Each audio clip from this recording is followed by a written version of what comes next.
Bueno, antes que nada, agradecer a la universidad, el espacio que nos ha brindado a estas entidades. Mi nombre es Elia Torres, soy profesional universitario asignado al despacho de la Superintendente de Industria, de la delegada de la Superintendente de Protección al Consumidor, la doctora Natalia Alves Rodríguez, que les envía un caluroso saludo y se excusa de asistir, pero pues por contingencias que estamos en este momento pasando, pues no pudo venir al evento. Lo primero que sería preguntarles a abocar o decirles es que nos aboca en este momento es este lema: te informo, cuido mi dinero. Y aprende a identificar los riesgos y tomar las precauciones necesarias. Y es lo primero que nos tenemos que hacer la reflexión y es, ¿por qué a nosotros? ¿Por qué nosotros que somos estudiantes estamos en este escenario? ¿O para qué nos obligan a venir el día previo a Semana Santa a venir a esta conferencia? Y es que la respuesta es sencilla. Todos y cada uno de nosotros somos consumidores, ¿sí? Y desde ese mismo momento de que nos levantamos, somos consumidores.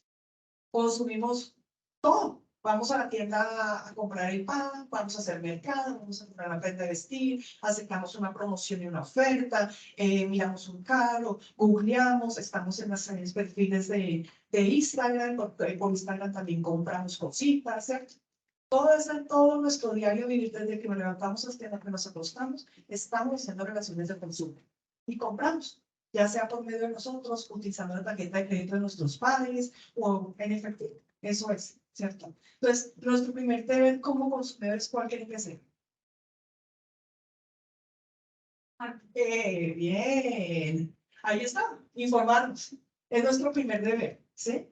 Y ese primer deber no solamente implica que nos levantamos y compramos, es una relación de consumo, sino adicional a eso es que tenemos que ver. Entonces, ¿qué eligen cuando compran? ¿O por qué toman una decisión de consumo?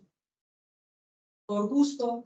Necesidades. Necesidades, la satisfacción de la necesidad personal. Pero porque el precio se acomoda, la oferta está chévere, la prenda, la entrega también es rápida, ¿cierto? Todas esas condiciones que nos hacen como consumidores tomar esa decisión.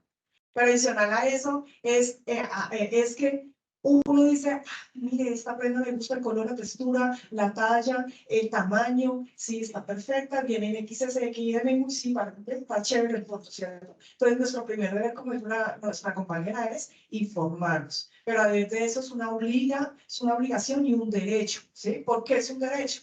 Porque es que del otro lado viene quién está, de la relación de consumo. Bien, perfecto, proveedores. Y los proveedores son los que ponen a nuestra disposición, ¿qué? La información. ¿Y cómo la ponen?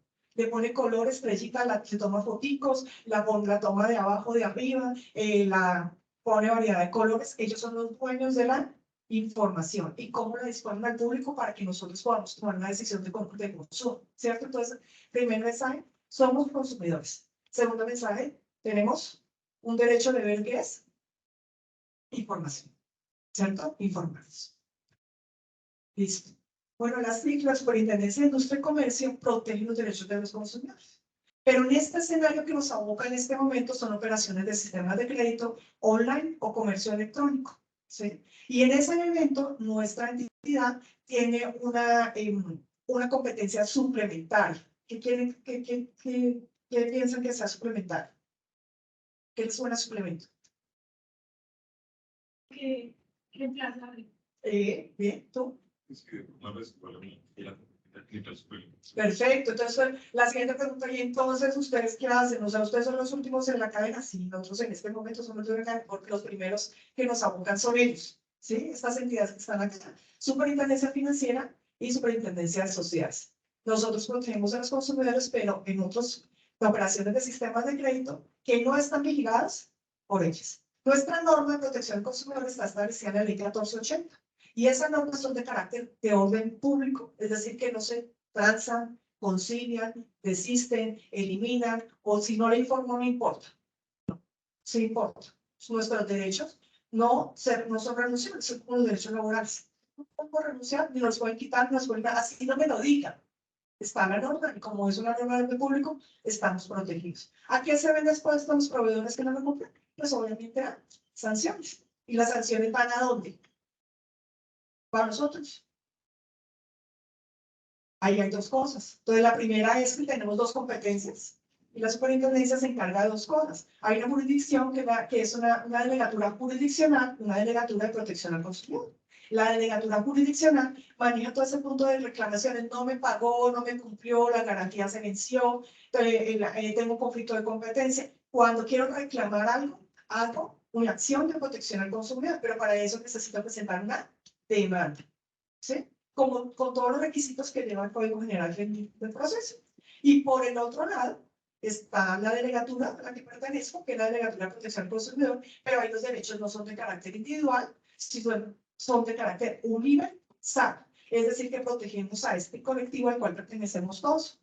Y en ese orden de ideas, las sanciones que se ponen ahí no son dirigidas a resarcir un perjuicio de carácter particular, sino van para esta. ¿Listo? Porque estamos en este momento aquí al de préstamos móviles. ¿Cuáles creen que son las causas? Si lee, ¿cuáles serían las causas? Sí. Que la gente necesita solvencia. Claro. Muy bien, esa es solvencia económica, está por.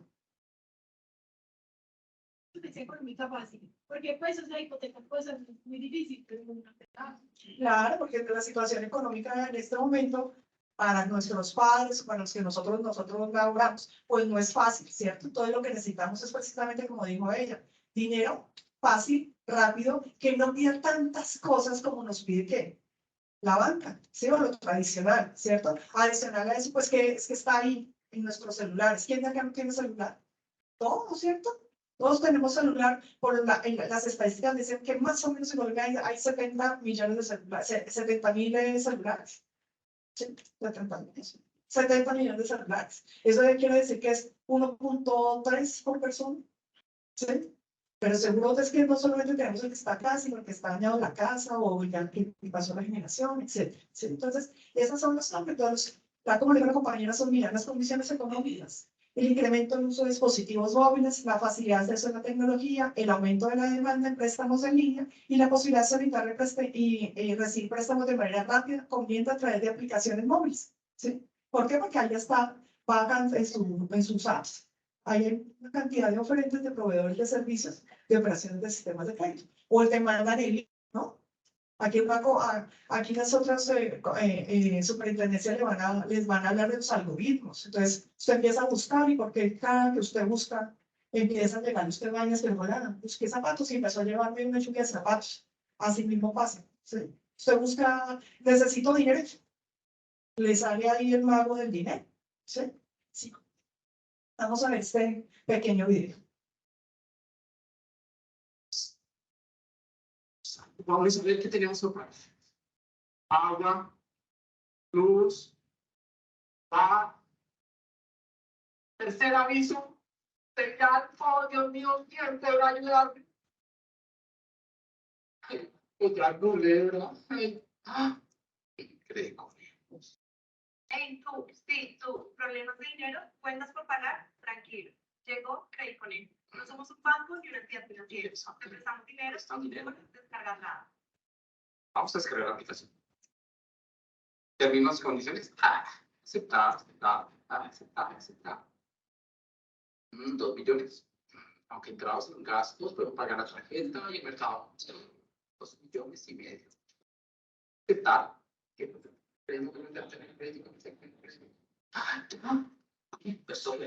Vamos a ver. Algo administrativo, algo informático, seguro gas. A mí nunca me dieron esto. Términos y condiciones. Aceptar.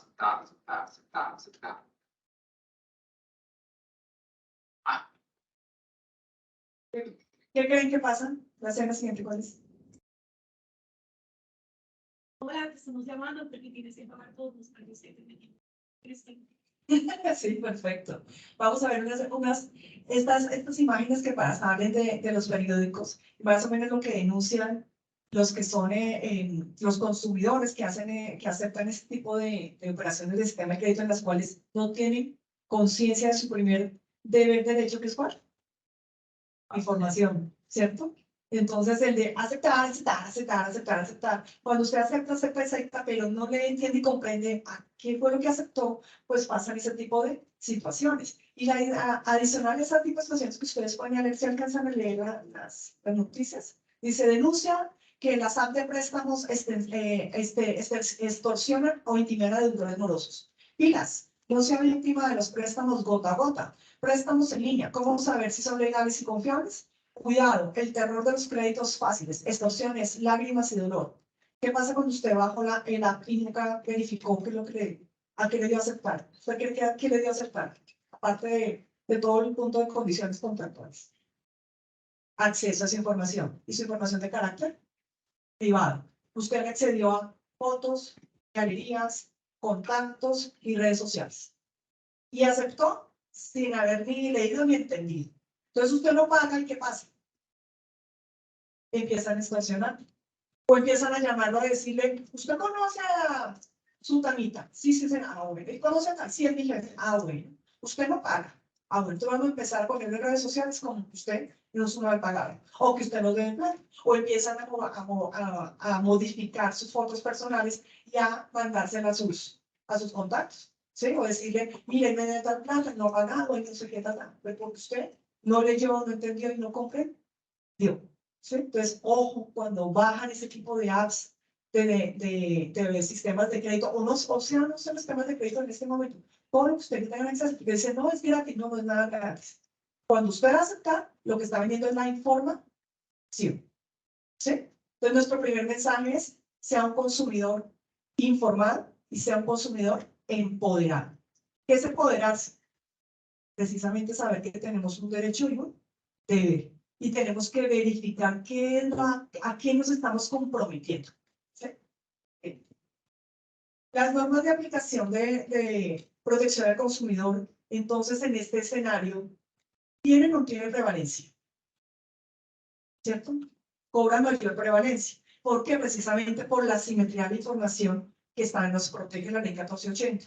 ¿Cierto? Y en ese orden de la siguiente pregunta es, ¿y entonces qué manera ponerse a leer todos los términos y condiciones que están en apps, porque además está en letra pequeñita y usted nunca entiende? Usted se va hacia el final y chulo, aceptar, ¿cierto? Entonces, ¿qué es lo mínimo que tengo que saber? Lo mínimo que tiene que saber es que la persona natural o jurídica, el proveedor que le está ofreciendo el bien o el servicio o el sistema de financiación, decir, saberlo identificar. Eso es lo mínimo que tiene que saber. Adicional a eso, ¿existe o no existe? ¿Y cómo sé si existe o no existe? Pues se identifica en Cámara de Comercio, por lo menos si está registrado en Cámara de Comercio. Si tiene una dirección física, si tiene un correo electrónico, una dirección de notificaciones judiciales. ¿Sí? Es lo mínimo. La siguiente etapa es, ¿qué más tengo que mirar? Pues las condiciones contractuales a las que me estoy comprometiendo. ¿Sí? ¿Y qué son las condiciones contractuales? Las obligaciones por parte de ellos y nuestras obligaciones. Verifique que cuando estamos en métodos de sistemas de financiación es que, ¿cuánto me van a prestar? ¿Cuánto me van a descontar? ¿Cuánto tengo que pagar? ¿A qué plazo? ¿Cuál es la tasa? ¿Sí? Y adicional a eso, la tasa, ay, es que esa tasa siempre le dejan a uno en un espacio en blanco y uno solamente firma. Se la tienen que identificar en la tasa efectiva anual, que está, ¿qué? Está certificada por la superintendencia. ¿Sí? Entonces, tómense la molestia de googlear y simplemente decir, ¿será que lo que me está cobrando sí corresponde a lo que en este momento me estoy obligando? Y verifique. No, es 30 por 30.5 o 40.5, lo que está en la tasa. Usted dice sí o no, y usted ya dice, mire, me está cobrando de más. Usted puede estar cayendo en usura. ¿Sí? Usted me está cobrando más. ¿Cuándo tengo que verificar esa información? ¿Pre o post? Pre, ¿cierto? Y adicional a eso, el decreto 1074 por allá dice, esa es la información que debe estar por escrito, enterada ante la satisfacción del consumidor y antes de suscribir el contrato. Normalmente usted le dice, luego de que usted recibe el desembolso, le envían a usted una proyección de pagos. ¿Ustedes creen que eso es correcto? No, eso me lo deben dar antes, porque es donde yo identifico que cuánto tengo que pagar mensualmente, cuál es el plazo, tengo derecho o no derecho a retractarme, tengo una póliza, esto me cubre alguna póliza de más o de menos, esta me la descuentan mensualmente o es una sola vez que yo tengo que pagar. ¿Puedo hacer pagos parciales? Si yo me atraso, ¿cuánto me van a cobrar? Y si en mi atraso me cobran sobre todo el monto o sobre lo que en realidad debo. Todos esos puntos son lo mínimo que usted debería informarse. 5 cositas básicas. Estas son los 5 deditos que tenemos que tener en cuenta en materia de información, en sistemas de información, mediante sistemas de información de online, ¿sí? Entonces es que verifique la identidad de la persona, natural o jurídica, que le va a prestar. La segunda es, revise la información sobre las condiciones y términos de lo que me están prestando. Tercera, descargue o actualice solamente de apps que esté autorizada. Nada que mi amigo me envió el link. Mire, esto está buenísimo, esto está buenísimo. No, por ahí le diré la información, no todos esos correos que a veces recibimos de spam de su cuenta ha sido bloqueada en Davivienda o Daviplata. Usted ni siquiera tiene cuenta ya, pero usted clica y ahí empiezan a robar la información. ¿Sí? Entonces, ojo con eso. La siguiente es, ojo con la publicidad a través de redes sociales o influenciadores. Ellos te pintan maravillas, se pinta que están siempre en el Dubái, viajando en cruceros, etc. Detrás de ellos hay alguien normalmente que los está patrocinando. Entonces, no todo lo que brilla es oro. Escuchen, lean y entiendan qué es lo que les están informando, qué es lo que les están vendiendo. No se dejen creer en todo lo que está ahí. Y la última es, ojo con los términos, condiciones y los permisos que conceden de las apps. Pilas porque usted siempre da información o siempre accede a información que le da solamente clic, clic, clic, clic, clic, clic, clic, clic. Y a ella le cogieron sus datos, sus contactos, o porque me llama una persona X que yo nunca la conozco, esta empresa nunca está, porque usted le dio acceso a sus datos. ¿Sí? Entonces, nuestro mensaje, el primer mensaje de todas estas entidades es, sea un consumidor informado, sea un consumidor empoderado, verifique, entienda y comprenda cuáles son las condiciones contractuales a las que usted está accediendo o a las que usted está aceptando. Muchas gracias.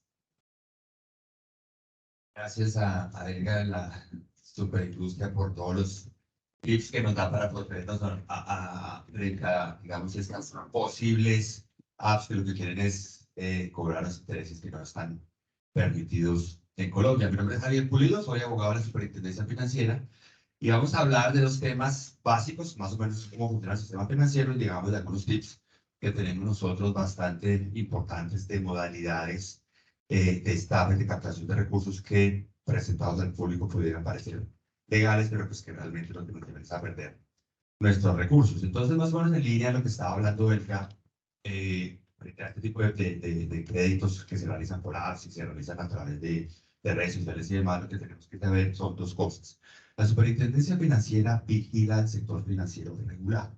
Entonces, básicamente, los establecimientos de crédito, bancos, compañías de financiamiento, cooperativas financieras, corporaciones de ahorro, de corporaciones financieras también.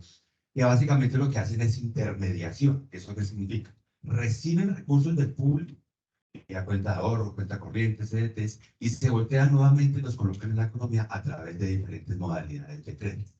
Entonces, cada vez que nosotros recibimos un crédito de un banco, lo que estamos haciendo es recibir un crédito de una entidad que está supervisada por el Estado, que está regulada en la manera en que coloca sus créditos, que están sometidos a un interés que certifica la Superintendencia Financiera, que es el interés bancario corriente, y pues eso nos da una garantía de mucha más seriedad y estamos seguros de que no nos va a pasar lo que le pasa a esta gente pues que recibe los créditos a través de estas aplicaciones. Nosotros como consumidores financieros también tenemos una serie de derechos. El primero y el más importante es el derecho a la información. Nos tienen que informar a nosotros cuál es la tasa de interés que nos van a cobrar durante todo el periodo del crédito. Nos tienen que certificar a nosotros cuál va a ser ese periodo en el cual nosotros vamos a pagar, la cuota que vamos a pagar, y muchos aspectos muy importantes también es la modalidad en que vamos a amortizar este crédito. No es lo mismo, por ejemplo, que yo saque un crédito hipotecario en pesos para que lo saque en UF. Eventualmente, ahorita con lo que está pasando, esos créditos están saliendo mucho más costosos porque están, esas unidades de poder, las unidades de valor real están atadas a la inversión de financiación. Por ejemplo, nosotros tenemos ahorita muchas quejas y muchas dificultades para los consumidores porque lo que empezaron pagando, pues les ha incrementado bastante y eso afecta su capacidad. Eso no quiere decir que ustedes simplemente no tengan ningún derecho, no puedan acudir eventualmente a la Superintendencia Financiera. Allá también tenemos una delegatura para protección al consumidor y una delegatura para funciones jurisdiccionales a la cual pueden acceder de manera gratuita, virtual y comentar todos los problemas que eventualmente tengan con una de nuestras entidades vigiladas. Lo importante que es, de verdad, leer los términos y condiciones. Y si algo no nos gusta, preguntar. Muchas veces los comerciales, por su afán de colocar créditos, pues pueden vender algo que no corresponde a la realidad o que eventualmente puede cambiar el envío. Entonces, la Superintendencia Financiera pues es amiga de ustedes. Hay muchas líneas de atención completamente gratuitas. Pueden acceder y pues informarse siempre de cuáles son sus derechos. Ahora bien, al margen de ese mercado regulado, y ese es el mensaje que tenemos hoy desde la Superfinanciera, hay otras personas que actúan por fuera del margen de la ley. Y aquí lo que queremos entonces es brindarles tips de cómo no caer en estos esquemas que lo que nos llevan a perder estos recursos. Y eso es lo que hemos denominado nosotros falsos vigilados o falsos prestamistas, que si bien no están dentro del círculo de la Superintendencia Financiera, nosotros lo hemos adoptado precisamente por el flagelo que causa en la ciudadanía. Resulta que hay personas que se están dedicando a colocar en redes sociales o en el allí información sobre supuestos préstamos, donde le dicen a usted la tasa es muy bajita, no importa que usted esté reportado, no necesita finca raíz para dejar usted como garantía, no necesita usted un codeudor, acérquese y pida su préstamo. Cuando usted se acerca, se da cuenta únicamente que puede contactar por redes sociales o por líneas de celular y por aplicaciones como WhatsApp y demás. Usted allí va a pasar sus papeles, sus cédulas, está perdiendo también sus datos, información personal. Y al cabo de unas horas le dicen, sí, su crédito ha sido aprobado. ¿Usted cuánto necesitaba? 5 millones, pues imagínese que le vamos a prestar 10. Usted se pone todavía más contento porque seguramente tiene problemas de liquidez y necesita pues esa plata. Entonces le dicen, antes de que yo le pueda desembolsar el crédito, usted tiene que pagar unos gastos notariales. Consígueme 400.000 pesos a través de aplicaciones nuevamente virtuales, si usted los consigue. Inmediatamente le dicen al otro día, sí, su crédito ya está aprobado, pero entonces necesita pagar el seguro Superfinanciera. Se han atrevido a decir que la Superfinanciera requiere de un seguro para que se otorgue el crédito. Y usted en ese afán de su plata vuelve y consigue eso. Y al tercer día vuelve y le inventan otra excusa. Y lo que usted no se está dando cuenta es que usted que necesitaba la plata que le desembolsaron y está pagando por eso. Al final del día, cuando ellos se dan cuenta que no le pueden sacar más dinero, cambian así, la botan, cambian de redes sociales y usted se quedó bien muchísimo. Eso es lo que nosotros hemos denominado falsos prestamistas, en donde usted, en vez de recibir un dinero como préstamo, lo que está haciendo es entregarle dinero a una persona que no conoce, que no tiene una sede física, que está actuando únicamente por medios virtuales, a la cual usted nunca ha contactado, y realmente lo que va a hacer es perder su dinero. Y hay casos tan tristes y tan graves como personas que han llegado a la super a decir, oiga, ¿qué pasó que me iban a prestar una plata, un dinero, un banco vigilado por usted y no sucedió? Muchas veces también lo que hacen es utilizar nombre inclusive de la Superintendencia Financiera, anunciarse como supuestos vigilados o inclusive llegar a decir que son algún banco legalmente constituido. Llegan allá casos en donde nos han dicho, sí, yo conseguí 3, 4 y 5 millones de pesos por plataformas que no están vigiladas por nosotros, y pues llegan angustiados. Y la verdad es que el mensaje para nosotros es, mire, no podemos hacer nada, se trata de una estafa en la cual la superintendencia, pues más allá de estos temas de educación financiera, no tiene ninguna competencia. Y es que es bastante triste porque inclusive allá en la misma sede de la super hemos recibido casos donde hay personas que han consumido hasta 14 millones de pesos bajo promesas de supuestamente créditos de 60, 70, 80 millones de pesos. Entonces juegan con la necesidad y con las emociones de la gente. Es bastante triste. Y esos volantes están en todas las ciudades. Entonces lo que nosotros hacemos es, además de estas charlas, pues comunicarle a través de nuestras redes sociales oficiales a la gente, mire, antes de entregar sus recursos, llame a la Superintendencia Financiera o entra a la página web de nosotros en donde usted va a poder verificar quién es el listado de nuestros vigilantes. A partir de allí, pues usted va a saber si algo le está sucediendo o no. Y si usted va a solicitar un crédito, pues no le piden ningún código, no le piden ni siquiera ingresos, no le piden a usted más allá de su número de cédula o una copia de su cédula de ciudadanía, ningún otro requisito, pregúntese. Porque la verdad es que lo que uno tiene que preguntarse usted, algunos que vean que estudian Derecho, preguntarse de dónde me van a pagar eso a mí. Si yo no puedo ni siquiera eventualmente generar un flujo de caja mensual para pagar ese crédito, pues muy seguramente es algo que me tiene que llamar a mí la atención porque me van a prestar tanto dinero a mí. Y a veces entonces uno también se pregunta, ¿por qué los bancos me piden a mí tantos requisitos para los créditos? Esa es precisamente la labor importante que tiene que realizar un establecimiento. Saber que usted va a pagar, porque es que el banco está prestando el dinero que nos debe a nosotros. Cada vez que yo abro una cuenta de ahorro, una cuenta corriente, vuelvo y repito, el banco lo que hace es voltearse y colocarme al crédito. Entonces el banco no puede decir a mí después, oiga, resulta que es que lo que yo tenía en mi cuenta de ahorro, yo se lo presté a Cristian o María Fernanda y María Fernanda no me la pagaba. Venga, el próximo año, a ver si ya me ha pagado, yo se lo devuelvo. El banco tiene que tener su dinero de inmediato disponible ahí, sea por medios digitales, o sea, en el cajero para que usted lo retire. ¿Sí? Entonces, esa es la importancia también de los bancos y eso es lo que no hacen este tipo de personas, que se quedan únicamente con su dinero y pues lógicamente se pierde. Hay otras modalidades que están sucediendo, por ejemplo, ahora y es con el SOAT. ¿Está siendo difícil conseguirlo? Sí, pues digamos por una serie de regulaciones que están haciendo que no sea rentable para las aseguradoras. Y ahora estas personas lo que están haciendo es ofrecerles todo un descuento de 30 y 40% por ese SOAT. Nuevamente lo compra usted online, no tiene ningún interlocutor y le están diciendo a usted, ¿lo quiere? Perfecto, se lo expido. Págueme una suma de dinero supuestamente con un descuento de 30 y 40%, pero consigna un X a nombre de una persona natural. Y ese es esa es la primera alarma que nosotros nos tenemos que dar cuenta. Cuando a mí me dicen, consíguelo por ley que una persona natural, pues yo me estoy dando cuenta que no me lo está expidiendo una aseguradora vinculada por la Superintendencia Financiera. Y es que cada ramo de seguros que expide o que puede explotar una aseguradora necesita licencia previa. Entonces, así hayas 30 aseguradoras en Colombia, casi creo que son únicamente 8 las que pueden explotar este ramo. ¿Sí?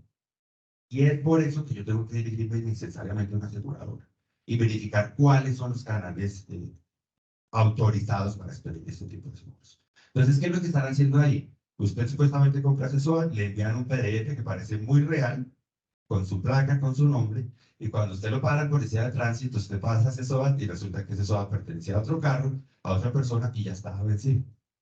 Es doble consecuencia. Usted perdió lo que le pagó a ese facineroso por ese SOAT y se van a llegar al carro muy seguramente.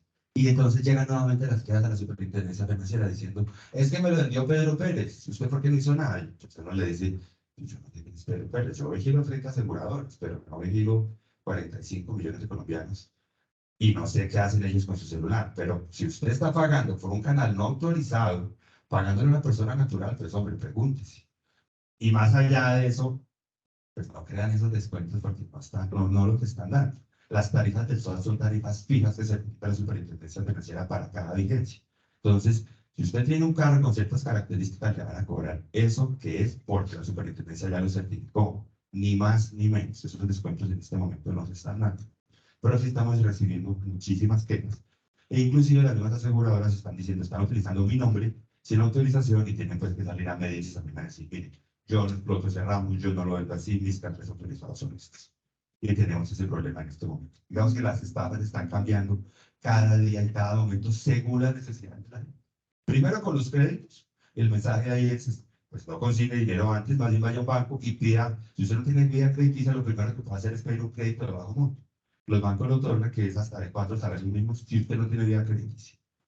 Es el primer paso que usted puede hacer para vincularse al sistema financiero mínimo.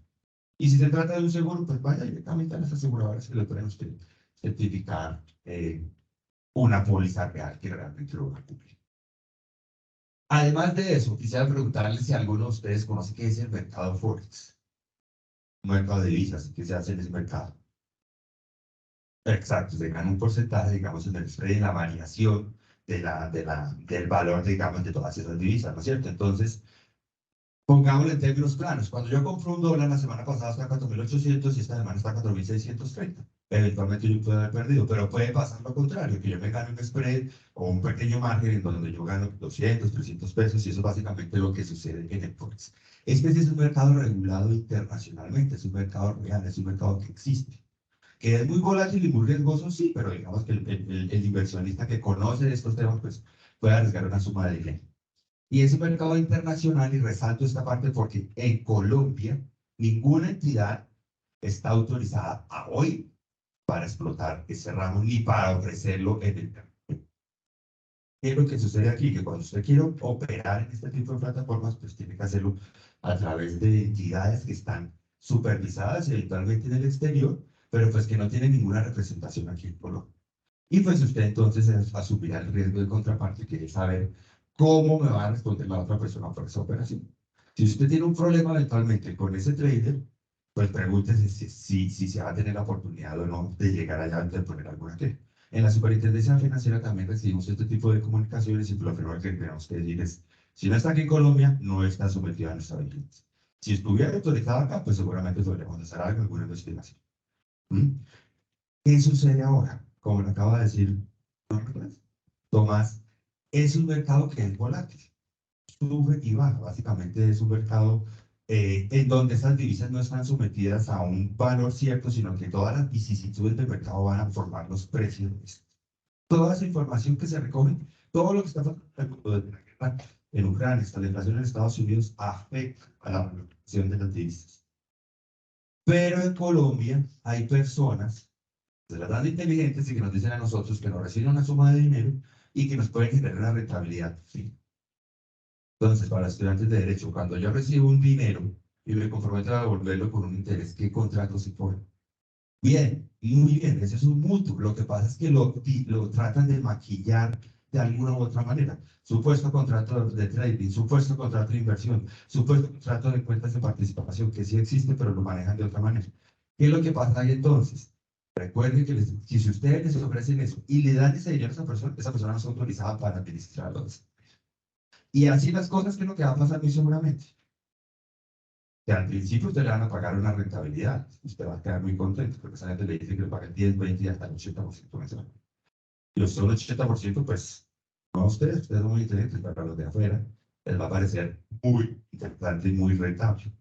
Pero al final, eso lo que están haciendo es pagarle unas supuestas rentabilidades con dinero de gente que viene detrás, que supuestamente también están invirtiendo en eso. ¿Y eso cómo se llama? En términos claros, captación masiva intelectual, una pirámide. No hay una actividad legal, real, detrás de esta operación, sino que esas personas que se las dan de traders y de conocedores del mercado, lo que hacen es invertir su plata. Entonces, ese 10% que le van a pagar a Tomás es porque la Fernanda también entró a sumar algo. Y cuando ya no pueden captar más, se desaparece. Y en ese momento es cuando nosotros recibimos las quejas en la super diciéndonos, otra vez usted no vigiló que esa persona no capta la dinero del público. Pues uno les dice, pero si eso no es una persona autorizada, no es una persona que está sometida a la vigilancia del Estado, ¿usted por qué no le preguntó a la super? ¿Por qué no vino este tipo de charlas que lo hablamos a nivel nacional? ¿Sí? Entonces, si ustedes lo van a hacer, lo pueden, pues, si ustedes quieren invertir, lo pueden hacer, es un mercado legal. Pero si usted a una persona le está diciendo que le da rendimientos fijos por 3 días de Forex, no lo hagan. Aléjense, como seguramente va a estar vinculándose a una pirámide, trayendo más personas que al final van a ser víctimas. Y ahí el problema también es que ya no únicamente es responsable de esa actividad ilegal el que capta el supuesto trader, sino también el que invita a las otras personas. Porque lo que usted le dicen es, venga, denme una plática, pero traiga más, 2 personitas más para que yo le pueda pagar sus intereses. Y de esos esquemas hay muchísimos. Entonces, frente a Forex, ya sabemos, es un mercado de divisas legal, bastante volátil, bastante riesgoso, pero sometido a la volatilidad del mercado, digamos. No es posible que nosotros obtengamos una rentabilidad fija en este tipo de eventos. Lo mismo pasa con los criptos. ¿Qué está pasando ahorita? ¿Quién puede dar una definición de qué es criptoactivo? Muy bien. Básicamente lo que son criptoactivos o son activos virtuales. Y fíjense en una cosa, muchos dicen criptomonedas. Para la superintendencia eso no puede ser una moneda porque el Banco de la República ya dijo que la única moneda de curso legal en Colombia es el peso colombiano. ¿Sí? Ya, si usted quiere aceptar un criptoactivo como medio de pago es bajo su responsabilidad, pero no es una moneda emitida por un banco central, ni mucho menos tienen el respaldo de eso. Este es un sistema internacional, nuevamente, que está sometido a la criptografía, que hace que básicamente en redes especializadas de computadores, con una gran capacidad de procesamiento gráfico, se generen o se minen este tipo de activos. Hace muchos años era muy fácil sacar un Bitcoin porque la unidad de procesamiento no requería gran capacidad, pero hoy los clústeres están conectados a nivel internacional. Ustedes pueden buscar en Google los mineros en donde están a nivel mundial. Y tienen una capacidad de procesamiento muy grande para poder generar un 0.0001 Bitcoin. ¿Y qué es eso básicamente? Es una unidad digital que está expresada en un número de 64 dígitos alfanumérico, a partir del cual usted sabe que ese activo es único e irrepetible y que usted lo va a tener en su billetera virtual. Hasta ahí todo está muy bien. Ese negocio también es legal. En Colombia usted lo puede realizar bajo su cuenta de riesgo. Al no ser una actividad regulada por el Estado, usted lo puede hacer. No es, digamos que es una inversión que usted podría realizar bajo su cuenta de riesgo. La superintendencia financiera no vigila ni los exchange, ni los traders, ni ningún tipo de estas operaciones. Usted lo puede hacer bajo su cuenta de riesgo. Pero vuelve y sucede lo mismo. En algunas, sabiendo nosotros que ese mercado también es volátil, que puede subir, que puede bajar. Hace 6 meses el Bitcoin valía $62.000, hoy está aquí en $24.000, pues usted asume su riesgo de ganancia. Ya usted sabrá si puede o no apostar con ese dinero. Y lógicamente, pues tiene que tener un conocimiento mucho más específico de las diferentes modalidades.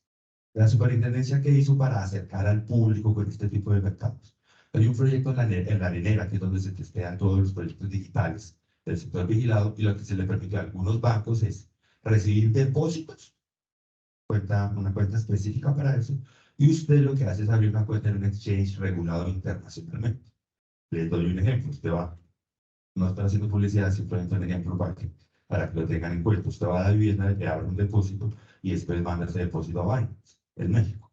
Y usted va y compra cualquier cantidad de activos que les ofrezca ese exchange. El banco de vivienda no le va a usted responder por su dinero, pero sí le va a asegurar que eso que usted colocó ahí llegó a Binance. Y Binance, pues, es un exchange regular. Allá en Binance usted puede comprar tantos activos como se le ocurra. Y usted asumirá el riesgo de ganancia de pérdida, porque puede que precisamente al mercado volátil suba o baje el precio, y eso es lo que usted hace. ¿Ok? Entonces son las operaciones que le garantizan a usted que usted está negociando con un exchange que sí existe, que sí es real y que tiene una serie de operaciones. Pero vuelve y pasa aquí en Colombia lo mismo. Muchas personas, en su afán de un lucro sin mesura, si se puede decir así, están entregándole dinero a personas que se hacen llamar traders, conocedores del mercado de los criptoactivos, y que nuevamente les prometen hasta el 200 y el 300% mensual a 16 meses. Y de esto hay muchas estafas. En el 2016 hubo una estafa a nivel internacional de más de $4 billones con una moneda que se llamaba OneCoin. Y se perdió el dinero después se pierde, porque usualmente lo que hace esa gente es recibir de muchas personas, pagar una rentabilidad al principio, y cuando se dan cuenta que el esquema es insostenible, simplemente se desaparecen por sus recursos. Y vuelven y llegan las inconformidades a la superintendencia financiera. Porque usted no hizo nada, y nuevamente la respuesta a la super es: ¿y usted por qué no nos dijo antes? Porque eso es el tratado de una captación masiva de recursos del público. Cuando la gente está recibiendo, digamos que todos somos amigos, no decimos nada. Cuando llega la super, no nos atienden muy bien. Pero cuando pierden sus recursos, venga, super, ¿usted por qué no hizo nada? ¿Qué pasó? ¿Por qué no estaba acá? Y volvemos y les decimos: estas son campañas que nosotros hacemos muy frecuentemente por toda la red social. Si usted le está ofreciendo rentabilidades fijas en criptoactivos y también les piden que vinculen a más personas que tienen una suma de dinero, eso es un esquema piramidal, una captación masiva de recursos del público. Y lo van a hacer usted que tener súbitas consecuencias: perder su dinero y muy seguramente también verse abocado a una investigación administrativa, porque usted también está vinculando personas. Entonces ya no capta únicamente el que recibe, sino también el que... Y por eso tenemos que tener, pues, digamos, nosotros nuestros ojos muy abiertos. Ahora le doy paso a mi compañero María Fernanda para que nos explique la generalidad normativa de la captación. ¿Qué es eso de la captación masiva y habitual de recursos del público? ¿En qué consiste eso? ¿Qué es eso de las pirámides? ¿Eso de dónde sale? Entonces, bueno, antes de aclarar los supuestos normativos, se vale primero precisar que en la Constitución política, esto viene en un mandato constitucional, está claramente definido que cualquier persona no puede administrar recursos del público. En el artículo 335 se señala que las actividades de manejo y aprovechamiento de los recursos del público son de interés público y únicamente pueden ser desarrolladas por quien tenga la autorización estatal. ¿Y quién tiene esa autorización estatal? La otorga la Superintendencia Financiera de Colombia. Solamente las personas autorizadas por la Superintendencia de Colombia pueden manejar y administrar recursos de dinero a través de operaciones aseguradoras, financieras o del mercado de valores. Entonces, esta disposición constitucional, si bien la vigilancia de que esto como tal se cumpla está en cabeza del presidente de la República, la misma es delegada por el presidente en la Superintendencia Financiera. Y esa es la razón por la que nosotros tenemos competencia para entrar a verificar quién está administrando recursos del público sin la autorización de nosotros. ¿A quién le entregamos autorización para que pueda captar recursos? Únicamente a sociedades. Si hay una persona que se anuncia en Instagram y les dice que les va a manejar un fondo de inversión, ya, algo ahí raro. ¿Para algún lado va eso? Menos para dónde es. Solamente se le otorga autorización a sociedades anónimas. Se deben constituir como sociedades anónimas y deben cumplir con todo un riguroso proceso de autorización. La mayoría de ustedes estudian Derecho, entonces vamos a hablar un poco más de norma como tal. En el artículo 53 del Estatuto Orgánico del Sistema Financiero, que es nuestra Biblia, nuestra MOA para el tema financiero, ahí están todos los requisitos que se deben cumplir para constituirse como una sociedad vigilada por la Superintendencia Financiera. Y allí aplica bancos, fiduciarios, comisionistas, todas las entidades que se van a regular. Entonces, esto no es como que a mí se me ocurrió un negocio de emprendimiento y voy a administrar un fondo de inversión. ¿Listo? Entonces, mandato constitucional, solo los autorizados pueden recibir y administrar recursos del público. Teniendo en cuenta esta disposición, existe una norma, que es en la cual se configura la actividad de captación. ¿Y en qué consiste esta norma? Cuando hay captación. Cuando yo adquiero obligaciones con más de 20 personas, a cualquier tipo, sin que exista de por medio un bien o se preste un servicio. Esa es la premisa de la captación masiva. Que yo reciba dinero, me obligue a devolverlo y no entregue de por medio ni un bien ni un servicio. Esa es la sombrilla. Pues. Hay dos requisitos adicionales. Que el dinero de la persona, que los recursos captados superen el 50% del patrimonio del captador. ¿Y esto por qué? Por un tema básico de respaldo, de solvencia. Si yo no tengo patrimonio y no tengo con qué responder frente a lo que me obligo, entonces de ahí deviene un poco ese parágrafo. Y adicionalmente, entonces yo capto, me da el patrimonio y me salgo de la norma. No. Ahí nos dejan una ventanita donde dice, si usted aparte de todo eso, lo hizo a través de ofertas públicas y lo hizo por canales masivos, también se configura la captación. ¿Sí? Entonces, ¿por qué se hizo esto? Para conjurar esa actividad, para que personas con ideas innovadoras y emprendedoras no se aprovechen de las personas. ¿Sí? Básicamente, digámoslo en palabras francas y abiertas. Esto es lo que le denominamos captación. Entonces, si yo les digo a ustedes, miren, es que yo tengo un emprendimiento y necesito recursos, entonces, pues, ¿qué les parece si ustedes me entregan unos recursos? Y yo les prometo que en 6 meses que mi emprendimiento ya esté adelante, les doy una rentabilidad. Y la rentabilidad no es exorbitante, es una rentabilidad ajustada a la tasa y respetando los límites de la usura. En esa oferta, ¿qué hay? Yo les estoy ofreciendo un bien, les estoy prestando un servicio, ¿qué les estoy dando? Eso es la captación. Es eso, que yo me obligue con ustedes, les reciba dinero y no les ofrezca nada de por medio.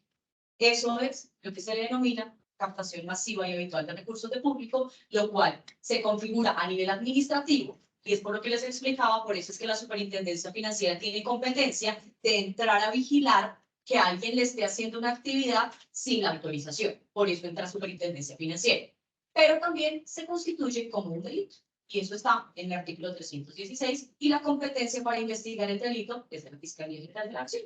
Por esa razón, porque para las personas que estudian Derecho es como, y son muchos los abogados que nos han dicho en los recursos como, bueno, ¿y ustedes aquí por qué vienen a entrar a tener competencia sobre una persona natural o jurídica no vigilada? Se supone que ustedes entran en un proceso sancionatorio. No, es por eso. Porque me están haciendo una actividad de la que yo no le he dado la autorización, y es una actividad que requiere mandato estatal. ¿Listo? Entonces, para tener esa parte clara. ¿Qué ha pasado y cuál es la evolución de los esquemas de captación? Hoy en día, los modelos de captación son los mismos. Son las pirámides, son los esquemas Ponzi. ¿Cuál es la diferencia entre uno y otro? En una pirámide es cuando yo les digo, traigan sus recursos, pero aparte de los recursos, traigan otras 2 personas que también participen. ¿Por qué? Porque esas 2 personas que yo traigo me garantizan la sostenibilidad del negocio. Porque de la única manera El que yo les pueda pagar lo que les prometo es porque más personas traen sus recursos. Por eso es una pirámide. Yo estoy acá, traigo 2 y voy empezando a engordar, engordar, engordar, y con los de abajo se les pagan los de arriba. Si yo no garantizo la adhesión de personas, nunca se van a pagar los rendimientos. Entonces, ahí es cuando la gente dice, pero yo sí gané, las pirámides sí dan. Yo sí tuve mi rentabilidad, claro, porque eso estaba de los primeros, y le pagaron con los de abajo. Pero si a mí ya se me acabaron los amigos y se me acabaron los incautos para vincular al modelo de negocio, pues se va a caer, porque no hay manera. Porque lo que les decía, porque no hay un bien ni un servicio. O sea, al no haber nada que genere no hay una actividad económica razonable que justifique el pago de las obligaciones y de los rendimientos a los cuales me estoy ofreciendo. Que pueden o no haber rendimiento, lo que les decía. La captación, el tema del ofrecimiento de rendimientos no es un nexo causal. Puede haber o no rendimientos. El hecho es que yo recibo masivamente. ¿Listo? Y los esquemas Ponzi es la misma cosa, pero sin traer más personas. ¿Sí? Entonces, ustedes me entregan la plata, yo la administro, y con esa plata hago X o Y situación. ¿Sí? Aquí el captador hace el trabajo. Se pone la camiseta y él mismo trae a las personas. No necesita que los demás le traigan, básicamente. Palabras francas, esa es la diferencia. ¿Qué hemos visto hoy en día? Como les decía, el fraude es el mismo. ¿Qué es lo que cambia? El carretazo. ¿Sí? Básicamente eso. ¿Cómo cambia el carretazo? Entonces uno dice, pero venga, eso de DMG ya está trillado, eso pasó hace mucho tiempo, eso que cae en esa vaina. Entonces, ¿qué empiezan a utilizar? Temas actuales. Temas en que le afectan un poco más la sensibilidad a las personas. No sé si ustedes conocieron hace 2 años los casos de las mandalas. Entonces, ¿qué era lo de las mandalas? Empezaron a decirle eran grupos de mujeres. Entonces estaba muy sensible el tema femenino, llamémoslo así. Estaba muy en boga el tema del empoderamiento femenino, la libertad financiera, que las mujeres fueran autónomas, empoderadas. Entonces empezaron a crear unas redes de mujeres en las que se hacían unos grupos y lo que se buscaba era que entre las mujeres dieran unos recursos para apoyarse entre ellas mismas y a la semana, a los 15 días, no recuerdo, cada mujer iba a recibir el aporte de todas sus compañeras. Entonces le decían a las personas, esto no es una pirámide. ¿Por qué no es una pirámide? Porque es una mandala. Entonces no es una pirámide. Mírenla aquí reflejada, es una mandala. Sencillo, no es una pirámide. Y la gente. Entonces aquí es donde, por eso les digo, es el carretazo. ¿Sí? Pero de por medio, ¿qué había? Nada. Era simplemente nos reuníamos mujeres. En reuniones de trabajo, cada una contaba sus sueños. Y hoy recibías tú, a los 8 días la recibías tú, a los 8 días recibías tú. Eso era todo lo que hacían. Eso fue lo dichosos. Mandalas de la abundancia, la prosperidad, telares, todo este tema de economía colaborativa y empoderamiento. Entonces, ¿qué pasaba acá? ¿Qué era lo cruel? Que tú a quién metías, a tu mamá, a tu hermana, a tu suegra. Entonces, dígame quién iba a ir a denunciar. Pues nada. Yo prefiero perder la plata y no aguantarme a mi suegra. Entonces, aquí que en estos casos, pues es cuando, como les decía Javier, después vienen a las autoridades de, pero ustedes, ¿por qué no hicieron nada? Yo no los puedo obligar a que denuncien. Yo no los puedo obligar a ustedes, futuros abogados, yo no los puedo coaccionar para que denuncie a su mamá o a su suegra. Entonces, es acá lo que yo les decía. Si ven, es un poco, la estafa es la misma, el tema es el carretazo. Entonces, acá, esto muta a sistemas de financiación colaborativa, inversiones en inmuebles, proyectos de construcción, venta de derechos litigiosos, todo lo que ustedes quieren. Pero en la realidad no existe lo que les están diciendo. Y es ahí donde está. Les dice, yo, por ejemplo, este fue un caso de Medellín. Les ofrecían venta y cesión de derechos litigiosos. No existían los derechos, o sea, los abogados ni siquiera habían ido a ser parte de los procesos para comprar los derechos. ¿Qué fue lo que hicieron? Recibir la plata y prometerle a la gente una rentabilidad bajo la fachada de un contrato de cesión de derechos litigiosos. Entonces, eso es lo que les digo. Ideas innovadoras, todas las que quieren. El punto es el carretazo. ¿Y qué es lo que tenemos que mirar? ¿Qué es lo que en la realidad me están ofreciendo? Y que eso que me están ofreciendo, si me lo ofrecen, caso de las mandalas, no, sí exista. ¿Sí? Es que Lo que les decía, lo de los derechos litigiosos. Si yo voy a comprar un derecho litigioso básico, ¿qué necesito? Pues que exista el derecho, ¿sí? Que esté el litigio. Pero lo que les decía, aquí los abogados ni siquiera se habían hecho parte de los procesos, ¿sí? Entonces es no tragar entero, es verificar qué es lo que me están ofreciendo. Y si lo que me están ofreciendo es viable, se puede desarrollar y es ejecutable. Es tangible. Eso es un poco. ¿Qué pasa cuando yo meto mis recursos en una pirámide? ¿Qué pasa si yo fui víctima de un esquema de captación? Ya Cristian les va a explicar cuáles son esas consecuencias. Buenos días. Gracias a las futuras y futuros abogados. Profesor, muchas gracias por abrir este espacio. Gracias a la Universidad Autónoma Bolivariana. Mi nombre es Cristian Castro Ramírez. Yo soy asesor de la Superintendencia de Sociedades, adscrito a la Dirección de Intervención de Asuntos Financieros Especiales. La Superintendencia de Sociedades tiene varias funciones. Ustedes ya sabrán, es la Corte de Insolvencia, y en ese sentido, entonces, después del proceso de reorganización y de liquidación judicial, también la función clásica que tiene es la de ser supervisora de las sociedades del sector real de la economía. Y ahí hay varios grados: inspección, vigilancia y control.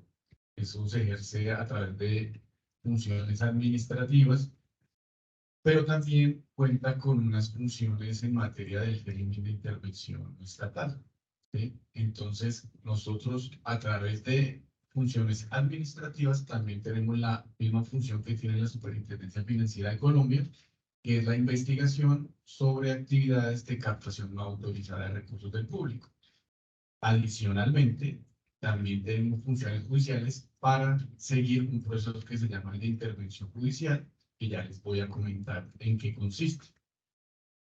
Entonces, nos comentaba María Fernanda que detrás de esta normatividad de captación no autorizada de recursos del público están los esquemas piramidales y los esquemas Ponzi. Ya ustedes saben cuál es la distinción sutil, pero técnica de ambos esquemas. Digamos, estos supuestos de hecho, estas condiciones de aplicación de la captación no autorizada de recursos del público vienen de la década del 80 del siglo pasado. En realidad son normas viejas, ¿sí? Y en el 2008, aquí en Colombia, se dio un fenómeno económico y social bastante grave que desembocó en un estado de emergencia social. Seguramente muchos de ustedes no se acuerdan, pero quizá lo habrán escuchado más porque hoy en día está en medios de comunicación nuevamente. Apareció un señor que se llama David Murcia Guzmán con una empresa que se llama DMG, sus iniciales. Y entonces estaba prometiendo un esquema financiero bastante interesante que ofrecía rendimientos muy jugosos. Y había debate en su momento, porque él decía que la banca tradicional ganaba mucho y que sí se podían generar muchos rendimientos. Y entonces empezaron a cuestionarle y decirle: no, usted lo que está es captando de manera ilegal. Está captando de manera ilegal. Entonces, él decía: no, porque si ustedes miran los supuestos de captación autorizada de recursos del público, yo no me estoy obligando por más de 20 personas, ni tampoco estoy contrayendo más de 50 obligaciones a cambio de ningún bien o servicio, porque yo sí estoy dando un bien o un servicio, porque hay unas tarjetas prepago, ¿sí?, con las que las personas que entregan el dinero a DMG pueden comprar cualquier bien o servicio. Entonces pueden adquirir neveras, computadores, electrodomésticos, etc. Y efectivamente, digamos que encajar esa situación de DMG en estos supuestos que nos comentaba María Fernanda, pues no era tan sencillo, ¿no? Y además porque estas personas que captan de esta forma, casi siempre utilizan el argumento de que tienen un secreto financiero, que es lo que les representa la competitividad. Resulta que se declaró el estado de emergencia social y se expidió el decreto legislativo 4334 de 2008, que es el que le otorga facultades excepcionales facultades a la Superintendencia de Sociedades para hacer las investigaciones sobre supuestos de captación no autorizada y para llevar el proceso de intervención. Y desde mi punto de vista, con el decreto 4334 se flexibilizaron o se extendieron un poco más estos supuestos de captación. Ahora, ¿sí? Tiene que haber masividad en la recepción de dinero, pero aun cuando las personas ofrezcan bienes o servicios, tiene que haber una explicación financiera razonable detrás de ese esquema a través del cual se recogen esos dineros. Porque si no hay una explicación financiera razonable, entonces hay lugar también a captación no autorizada de recursos. Los esquemas son muy sofisticados hoy en día, ¿no? A veces es fácil, ¿no? Quizá como el de las mandalas, decir, no, es que usted simplemente está recogiendo dinero a cambio de nada, ¿sí? Aunque hacer la investigación no lo es tan fácil, ¿sí? Pero acuérdense en el 2016-2017 el escándalo de las libranzas. En este momento ese negocio era un negocio legal, ¿sí? Hoy en día también lo sigue siendo, pero con unos requisitos un poco más fuertes. Pero lo que sucedió era que era un negocio muy atractivo. Ustedes estudiantes de Derecho seguramente saben que es una libranza, pero para recordarlo, es cuando una persona, un trabajador, un funcionario, solicita un crédito y le autoriza a su pagador un descuento mensual para que ese descuento mensual se vaya a el que le otorga el crédito. Eso es una libranza. Entonces, había cooperativas o sociedades comerciales que colocaban crédito, ¿sí? Y ese crédito se lo otorgaban a funcionarios o a trabajadores con cierta estabilidad a través de libranza y eso lo instrumentaban en pagarés que fueron reconocidos como pagaré libranza, teniendo que había una libranza de por medio. Y esos colocadores se lo vendían o lo comercializaban a unas sociedades comercializadoras, ¿sí? Y se lo vendían y le endosaban ese pagaré con responsabilidad. Y a su vez esos comercializadores le decían a cualquiera de ustedes, mire, le tengo un negocio que no tiene pierde. Yo le voy a vender este pagaré, ¿sí? Y este pagaré espera un rendimiento de 15 millones de pesos. Pero se lo voy a vender a usted en 3. La plata es segura porque si no le paga el deudor original, esa persona que solicitó el crédito, entonces le va a pagar el que colocó el crédito porque endosó con responsabilidad. Y si no le paga el que colocó el crédito, le pago yo, comercializador, que le voy a endosar ese pagaré con responsabilidad. No tiene pierde. Se metieron personas naturales como cualquiera de los que estamos aquí presentes, personas jurídicas, entidades financieras, se metieron a ese negocio. ¿Sí? Y resultó siendo una captación no autorizada. Y todos, tanto las personas naturales como las entidades financieras, perdieron sus recursos. Ese esquema fue bastante sofisticado. ¿Por qué? ¿Qué resultaron haciendo estos colocadores de crédito y estos comercializadores de crédito? Pues claro, el negocio era legal, ¿sí? Con una imagen en sus establecimientos de comercio bastante importante, que generaba confianza, bancos internacionales también poniendo sus recursos en este gran negocio, pero resulta que las personas empezaron ¿cómo lo decimos que para que no suene tan feo? Empezaron a cambiar los pagarés, ¿sí? Empezaron a ajustarlos a la medida. Entonces, si se otorgaba un crédito por 3 millones, le ponían un cerito de más y quedaba el 30. Empezaban a fabricar pagarés, entonces no había una deuda real que respaldara esa pagaré, que se llamaban como pagarés apócrifos. Empezaban a gemeliar. Ese es como una palabra ahí muy de largo de la fiscalía, pero empezaron a gemeliar pagarés. Pero no solo gemeliar, sino que los triplicaban, los volvían 4, 5, 6, hasta 7 veces.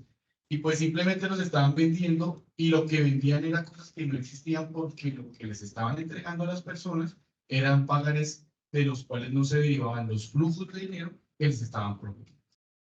¿Sí? Por lo tanto, ¿qué resultó siendo? Un esquema Ponzi. Porque lo que hacían era que en la medida en que se iban digamos, haciendo efectivas, o se estaban venciendo esas obligaciones de los flujos de dinero, lo que se empezó fue a coger el dinero de las personas que entraban a ese esquema comprando pagarés y le empezaban a pagar con esos dineros a las personas que estaban antes vinculadas al esquema. Un esquema mucho más difícil de encontrar, por supuesto, pero aún así sigue siendo esquema Ponzi. Entonces, con el decreto 4334 se ampliaron esos, digamos, esos supuestos y ahora es muy importante que haya una explicación financiera razonable en esos esquemas de captación no autorizada. De pronto a veces este esquema no lo contamos porque pues es un poco más difícil de comprender, pero aprovechando lo técnico de la audiencia, pues valía la pena hacer alusión. Entonces, ¿qué pasa cuando la Superintendencia Financiera de Colombia o la Superintendencia de Sociedades detecta que hay una captación no autorizada de recursos del público? Lo primero es que después de la investigación o al finalizar la investigación resulta un acto administrativo. El acto administrativo efectúa u ordena la primera medida y es la suspensión inmediata de la actividad no autorizada de recursos del público. Y se hace una difusión y una publicación de esa medida administrativa. Esa es la primera consecuencia. La segunda, la captación masiva y habitual de dineros del público también es considerada en Colombia como un delito. Sí, entonces, para allá iba. Cuando ya se termina la investigación, esa investigación y esta resolución se le remite a la Fiscalía General de la Nación para que la autoridad investigadora pues empiece también sus indagaciones. Nosotros hemos tratado de trabajar muy de la mano con la Fiscalía General de la Nación porque el escenario ideal es que en la medida en que nosotros vayamos investigando, pues ellos a la par también vayan haciendo su trabajo, ¿sí? Porque a veces resulta que las personas que captan como que no le creen mucho a las entidades con funciones administrativas, pero si llega a la Fiscalía y empieza a hacer indagaciones, entonces ya empiezan como a parar. Aquí, a propósito de eso, aquí en Medellín, un caso de captación. Y ese caso uno diría que la gente sí pudo haberlo advertido desde el principio. El señor estaba prometiendo o estaba señalando que tenía una obra de arte digital y que la obra de arte digital estaba compuesta por gemas preciosas de todos los tipos existentes en el mundo. Esmeraldas, rubíes, diamantes, etcétera. Y que estaba dividida en pequeños cuadritos y que cada cuadrito valía millones de dólares y que la obra en su conjunto valía más de 3 trillones de dólares, ¿sí? Y entonces generó supuestamente un criptoactivo. Y con ese criptoactivo, entonces también vendía pedacitos de obra digital y la promesa era que la plata que se recogía o que se entregaba por cada pedacito de obra se le iba a valorizar día tras día. ¿Sí? Entonces uno diría, pues las personas que se meten a ese negocio por lo menos tendrían que ir a ver dónde está la obra, cómo es esa obra. Pero fuimos a hacer la investigación, no había obras, o no nos dijo dónde estaba, no sabíamos si es que la estaba pensando construir o si ya estaba y la tenía resguardada en un sitio por lo valiosa que era.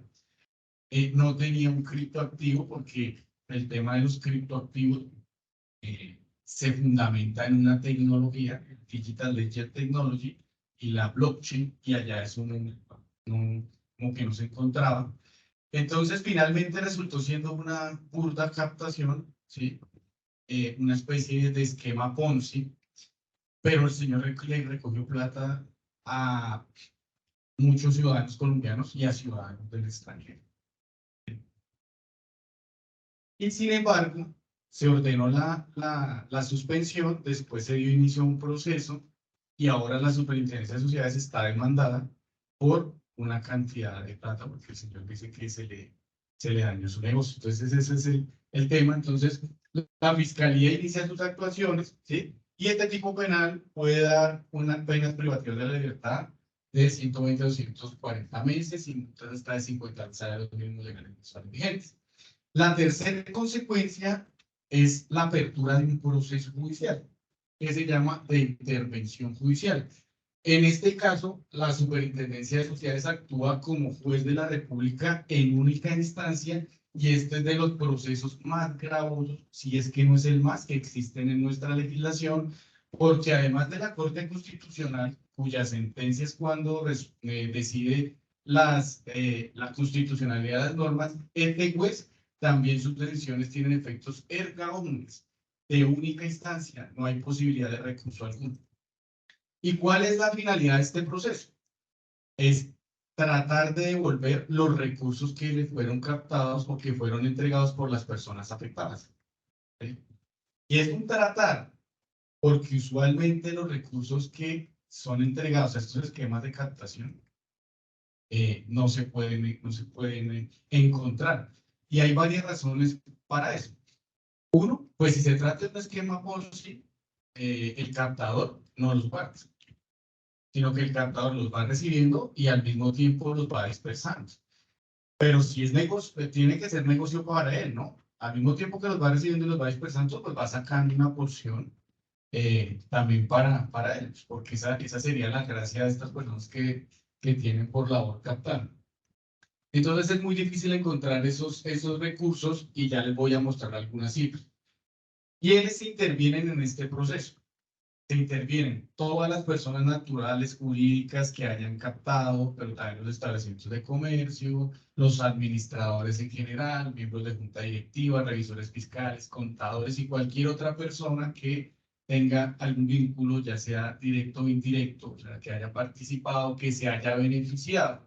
Entonces, a veces estas personas que en principio pueden ser afectados, pero que resultan beneficiándose, pueden ser también objeto eventualmente de intervención. Y la consecuencia de que estas personas sean intervenidas es que van a responder de manera solidaria con todo su patrimonio frente a lo que fue captado. ¿Sí? Y es con todo su patrimonio, porque a veces diría la gente de manera intuitiva, bueno, pero responden con el patrimonio que adquirieron con ocasión de la captación. No, el patrimonio pasado, presente, futuro, todo lo que tengan es una especie como de muerte civil porque no hay nada que hacer. Y quedan intervenidos digamos, para responder por toda la afectación en su conjunto. Es un proceso bastante delicado, bastante complicado. En este proceso tiene presencia un actor importante que es un auxiliar de la justicia llamado agente interventor. Este agente interventor es el que se encarga de recibir las reclamaciones, también de hacer el pago. Y el pago aquí en estos procesos, ¿cómo se hace?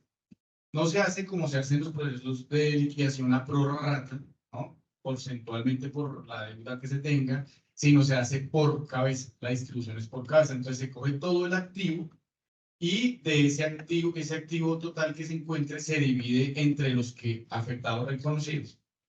Entonces, al final habría tres formas de que dentro de la legalidad se pueda devolver estos recursos. Primero, que hay efectivo, lo ideal es que inmediatamente se empiece a pagar por cabeza. Lo que hay. Puede que una persona haya entregado 100, no sé, 10 millones de pesos y otro haya entregado 1.000 millones de pesos, se le entrega la misma cantidad. ¿Sí? Si no hay dinero y hay activos distintos al dinero, como bienes inmuebles, por ejemplo, entonces esos bienes distintos a dinero tienen una valoración dentro del proceso. Hay una etapa de venta. Si se venden, se devuelve el dinero, pero si no se venden, se tienen que adjudicar. Y se adjudican también entre todos los afectados. Y ese tema es bastante complicado, porque imagínense en un caso como DMG, en el que se reconocieron más o menos los que se fueron a los que se presentaron al proceso, se reconocieron más o menos 193.000 afectados por un valor que superó el billón de pesos. ¿Sí? Imagínense repartir un inmueble entre tantas personas. Eso puede estar complicado para las oficinas de registro de instrumentos públicos porque no tenían un sistema que les permitiera darle a cada persona el 0.00000 no sé qué por ciento. Pero así digamos que así es como toca en este proceso. Y finalmente, la otra forma de de devolver los recursos captados es lo que se llama el plan de desmonte. Y esto tiene su atractivo porque consiste en que el mismo captador sea el que decida voluntariamente devolver los recursos captados. Entonces, para eso el captador dice, mire, está bien, sí, reconozco, voy a devolver los recursos y todos mis afectados fueron tantos, lo voy a devolver con tantos activos, con esto, de esta forma, y eso tiene unos requisitos. Entonces, esas serían como las tres formas que existen en el proceso de intervención para devolver. Y les traigo esta cifra, pues para que se den cuenta un poco de las posibilidades que tienen las personas que entregan sus dineros en estos esquemas de captación autorizada de recursos del público. La verdad es que es muy poca. Desde el 2008 hasta la fecha, las cifras históricas que tenemos son estas, es decir, se han captado de manera no autorizada un aproximado de 4.200.000 millones de pesos. Y eso que hay estudios que dicen que a las personas les da pena presentarse a estos procesos o no les gusta presentarse a los procesos, se sienten ya de pronto engañadas y deciden más bien guardar silencio. Y hay un caso ahorita que está en medios en ese sentido, ¿no? Gente que resulta engañada y dice, no, mejor que mi nombre no aparezca por ahí. Entonces, de lo reconocido es lo pagado, alrededor de 1 billón de pesos, de esos 4 billones. O sea, la verdad no falta mucho por pagar y lo que se va a poder pagar va a ser, la verdad, siempre muy poco. Entonces, hasta aquí creo que la captación y nosotros como Superintendencia de Sociedades, también en la delegatura a la que yo estoy adscrito, tenemos una supervisión especial, ¿sí? Que hacemos sobre diversas sociedades. Una de esas supervisiones es la de que se hace sobre las sociedades de mercado en red o multinivel. Y les traemos también esta información porque a veces se tiende a confundir estos negocios de multinivel con los esquemas piramidales, ¿sí? Mientras que estos últimos son ilegales, los primeros son legales siempre y cuando se cumplan ciertas características. Y aquí invito a mi compañera Astrid para que les comente un poco sobre eso. De todas maneras, si tienen preguntas, por favor, la idea es que hoy se vayan totalmente informados. Estos temas, fíjense, una cosa aquí, una anécdota muy reciente. Nos tocó ir este mismo mes de urgencia a Boyacá porque se dio un esquema de captación tremendo. O sea, de lo más gravoso en los últimos tiempos, ese esquema que resultó allá, a cifras de los procesos que hay hoy en día, que son 7, es decir, son cifras parciales porque eso tiende al aumento. Se tenía una captación de aproximadamente 60.000 millones de pesos, con afectados del orden de los 2.340, ¿sí? Personas todas de pronto creyendo que iban a poder adquirir un bien, una casa o algo y resultaron en un esquema Ponzi casi que evidente, ¿sí? Entonces nos tocó ir a Boyacá y los auditorios llenos, pero ya no era un ejercicio preventivo, ¿sí? Porque pues ya ahí era una cosa casi que informativa, diciéndole, no, mire, pues ya usted entregó los dineros, las cifras como que uno trataba más bien de esconderlas para no generar, ¿sí? Pero pues ya ahí el daño estaba hecho. En cambio, cuando uno sabe y conoce estos temas y está bien informado, que es el mensaje de la Superindustria y Comercio, de la Superintendencia Financiera de Colombia y de nosotros, pues puede tomar estas decisiones para ver a quién le entrega estos dineritos que en realidad son bastante difíciles de conseguir. Entonces, Astrid, sigue. Gracias, Cristian. Buenos días. Soy Astrid Dixon de la Superintendencia de Sociedades y les voy a robar solo 5 minutos porque, digamos, en estas presentaciones y en estas capacitaciones sobre esquemas defraudatorios consideramos importante hacer una diferenciación, como lo dijo Cristian, entre lo que son actividades legales como las pirámides y lo que es el sistema multinivel. El sistema multinivel o mercadeo en red se encuentra regulado en el 2013, expidió una ley donde están todas las características y requisitos que debe cumplir este tipo de compañías y algunas personas, cuando montan o diseñan esos esquemas novedosos o cuando son emprendedores, cuando simplemente quieren robar dinero del público, pues se hacen llamar multinivel. Entonces la fácil es multinivel y soy vigilado por la Superintendencia de Sociedades, pero eso no es así. ¿Por qué lo utilizan? Porque una de las características del sistema multinivel es que las personas que se vinculan con el fin de vender productos o servicios, pero tienen que vincular a otras personas. La idea es que la riqueza en el esquema piramidal, lo que hacen las personas es decir, oiga, venga, tráigame $1.000.000 pero cuéntele a más personas. Y por cada 2 personas que usted me traiga, yo le reconozco un 5%. Y si a su vez esas 2 personas traen otras 4 personas, yo les sigo reconociendo. Porque la idea es que obviamente entren más personas al sistema, porque como lo dijo María Fernanda, con las personas que entran y van entrando poco a poco, les van pagando a los de arriba. El sistema multinivel, según la ley, es muy claro. Las personas se vinculan para realizar la venta de un bien y servicio. Y a cambio de eso reciben unas comisiones. No sé si ustedes de pronto han visto algún familiar, una tía, una abuela, que venda champán, Amway, Herbalife. Esos son productos vendidos por el esquema multinivel. Y todos sabemos que el producto existe, algunas veces lo hemos probado, o si es crema o si es maquillaje, no lo hemos aplicado, y ahí está, y funciona. Y sabemos que esas personas no se han hecho millonarias de la noche a la mañana, ni tampoco que se sientan a esperar que la plata les caiga del cielo. Un esquema multinivel donde tienen que vender.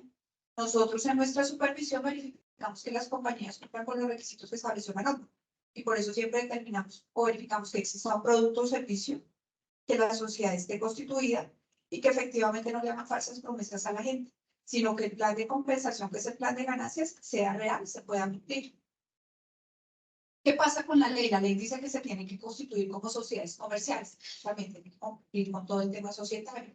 Están sujetas a nuestra vigilancia, nosotros hacemos una supervisión objetiva. No pueden hacer la actividad simplemente por plataformas o páginas de internet, esa sería una primera alerta. Entonces, que encontré este link, me voy a vincular y todo lo voy a hacer a través de esa página.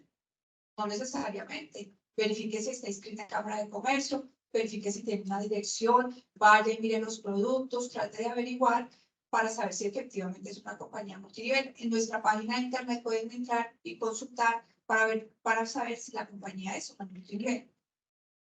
Si lo hacen y están ingresando por una página de internet, podrían estar asumiendo el riesgo de vincularse a una empresa que no está constituida en Colombia y que tal vez funcione en otro país. Pero entonces ahí ya la Superintendencia Social pues, no les puede prestar mayor protección porque nosotros no tenemos jurisdicción. La ley también estableció, para evitar todo este tema de modelos de negocio novedosos, estableció unos productos con los cuales no se puede realizar la actividad multinivel. Productos cuya prestación exclusiva sea las entidades vigiladas por Superfinanciera. La venta o colocación de valores, la publicidad de estos valores o aquellos mediante los cuales se capte dinero del público, bienes que para su uso requieran una prescripción médica o alimentos altamente perecederos o que requieran cuidados especiales de conservación. Con esos no se puede realizar la actividad multinivel. Entonces, miren que ya si alguna persona les está ofreciendo inversiones en Forex o, por ejemplo, otros fondos de inversión o cosas novedosas, si se multinivel, no lo puede hacer. La ley claramente lo prohíbe. A la fecha, y ahí también quiero hacer mucho énfasis, que como les digo, se han presentado bastantes esquemas novedosos, no se puede realizar la actividad multinivel con oro, metales preciosos, esmeraldas, criptoactivos, diligenciar encuestas, cursos de educación financiera, cursos de superación personal. Con nada de eso a la fecha se puede realizar el multinivel. No lo dice la ley, pero nosotros en nuestra supervisión y en la experiencia que tenemos, no hemos podido verificar en estos esquemas de negocio que efectivamente exista el bien o servicio que se está ofreciendo. Y como no existe, pues entonces nosotros no podemos garantizar que efectivamente haya una compensación por esa gestión de ventas. Entonces, en nuestro deber de hacer esa protección del ahorro del público, nosotros simplemente le decimos a la compañía, no cumple con los requisitos, no puede ser multinivel. Pues por ahora, cursos de educación financiera y superación personal, que es lo que más nos llega. Pero nosotros hemos tenido otro tipo de cursos en los cuales hemos solicitado concepto al Ministerio de Educación para saber qué tan ciertos son. Y se lo digo, alguna vez nos llegó un modelo de negocio donde el señor hacía cursos como de esos temas esotéricos y esas cosas raras, y realmente cogía la sala de su casa, porque lo fuimos a visitar, puso un trapito ahí como de planetas, ahí se sentaba y ahí hacía sus videos. Y por los videos cobraba hasta $300. Y pues nosotros no podemos permitir eso. Entonces uno empieza a solicitar conceptos técnicos al ministerio. Fuimos y lo visitamos para ver realmente de dónde sacaba pues su material y todos los videos los hacían solitos. Y pues cuando uno veía el video, pues como que, o sea, no había una preparación. Entonces, eso podría eventualmente constituirse un tema de captación, porque realmente el bien o servicio que se está ganando a cambio no tiene ninguna relación con la plata que están recibiendo. ¿Sí? Ni con el pago de comisiones, porque nosotros también le decíamos al señor, pero la persona se vincula, escucha el video y después, ¿qué hace con eso? ¿A quién capacita o a quién le vende ese video? ¿Cómo busca más personas? Y ven que es que ahí no hay nada lógico, entonces uno simplemente dice no, definitivamente no. Entonces, por eso, dependiendo del curso, pues uno tendría que entrar a analizar bien qué hay realmente de fondo. Nosotros siempre decimos que va a primar la realidad económica sobre la forma. En ese sentido también el contrato puede que diga muchas cosas, pero si nosotros vemos que eso no es lógico, que eso no va para ningún lado, pues simplemente no lo podríamos permitir. Básicamente las señales de alerta son que no haya una sociedad constituida legalmente en Colombia, que no tengan una oficina abierta al público, que el producto o servicio no sea claro, que no exista, que no se vea, que no tengan los permisos correspondientes, que le ofrezcan pagarle comisiones solamente por llevar personas. Eso no lo permite la actividad multinivel en Colombia. Siempre tiene que haber una gestión de ventas. Siempre imagínense como si usted trabajara en un concesionario y vendiera vehículos. O en una empresa, no sé, por ejemplo, que vende carros y muebles. Siempre le van a pagar por la comisión que hace la venta. Así exactamente funciona el sistema multinivel. Si les ofrecen, digamos, inversiones o rendimientos desproporcionados o ganancias que no tienen nada que ver con la actividad que están realizando, eso no es multinivel. Si llegan a tener dudas, ustedes nos pueden escribir a nosotros, la Superintendencia de Sociedades, preguntándonos por determinada sociedad. Nosotros les decimos si eso no es multinivel. Pero como les digo también, en nuestra página de internet se encuentra el listado de las compañías que están vigiladas por esta actividad y a las cuales se les ha suspendido también la actividad porque no cumplen con los requisitos legales. Entonces, esa información está allí disponible. Si llegan a tener conocimiento de cualquier otro esquema defraudatorio, de algo que no les suene bien, que como ya lo han dicho mis compañeros reiteradamente, ofrezca rendimientos desproporcionados, que les ofrezcan plata, llevar dinero y unos rendimientos que no tienen nada de fondo, simplemente escribimos. Entre mayor información nos suministren, pues mucho mejor. Es decir, nos den el nombre de la sociedad, el número del NID, el nombre de las personas, el número de identificación, números de cuenta, nos describan muy bien cuál es el modelo de negocio que les están ofreciendo, si nos pueden allegar, por ejemplo, la publicidad que les dan, los proyectos o link o videos de internet, mejor, si nos allegan el contrato, el modelo del contrato, el clausulado de lo que les están ofreciendo, para nosotros es una guía muy, muy buena porque con eso nosotros iniciamos nuestra instalación. Si tenemos que desplazarnos a otra ciudad, pues lo hacemos, pero tenemos una justificación porque la queja, digamos, es muy sólida. De ahí iniciamos las instalaciones y podemos actuar de manera preventiva. Pero como lo dijo Cristian, si nosotros solamente nos vamos a enterar cuando ya nos están defraudando y empiezan a llegar las quejas, pues no podemos tener una actuación, digamos, muy eficiente o eficaz. Entonces, la idea es hacerlo de manera preventiva. Entonces, toda esa información a nosotros nos sirve. Nos pueden escribir al correo webmaster@supersociedades.com. Ahí pueden radicar, o acá tenemos una intendencia regional que queda en el centro. Pueden buscar la dirección en la página de internet. Allí también pueden radicar o pueden solicitar información, que ya los funcionarios están prestos a atenderlos. Y como les digo, esa información para nosotros es muy importante. También en nuestra página de internet, pues tenemos un código que lo pueden escanear y hay material de capacitación en los diferentes temas que maneja la superintendencia. Dentro de ellos, pues van a encontrar capacitaciones sobre el tema multinivel y la captación ilegal del recurso. O sea, como también lo dijeron mis compañeros de Superfinanciera, nosotros aquí lo que hacemos es una labor pedagógica. De mayor información le suministremos a los usuarios, pues consideramos que van a tener información y pueden tomar decisiones informadas. Entonces, por favor, los invito a que accedan a nuestra página de internet para que tengan mayor información sobre todos estos temas. Muchas gracias y feliz día.